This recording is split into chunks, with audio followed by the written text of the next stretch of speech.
Hello everyone, আসসালামু আলাইকুম। আশা করি সবাই ভালো আছেন। আজকে আমি দেখাবো হেমনগর রাজবাড়ি। আমি আপনাদের সামনে জমিদার বাড়ির নির্মাণকাল ও ঐতিহ্য নিয়ে কথা বলবো।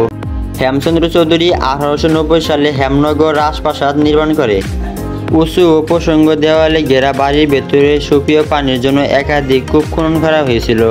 সেখানে ছিল চিড়িয়াখানা ও ফুলের বাগান। পরীর দালানের সামনেই ছিল দ্বিতল ও নাটোরঘর।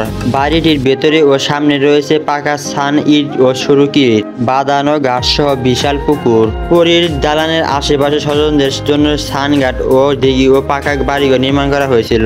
এই জমিদার বাড়িটির মূল ভবনটি বর্তমানে হেমনগর কলেজ করা হয়েছে। রাজবাড়ি অদূরে দক্ষিণ দিকে গড়ে উঠেছে বিশাল হেমনগর বাজার। এলাকাটি হেমচন্দ্র চৌধুরীর নাম অনুসারে হেমনগর নামে নামকরণ করা হয়েছে। বর্তমানে 1889 সালে বাড়িটি একটি মহাবিদ্যালয় ডিগ্রি কলেজ স্থাপন করা হয়েছে। এখন আপনাদের মাঝে জমিদার বাড়ির পুরো ভিডিওটি দেখাবো।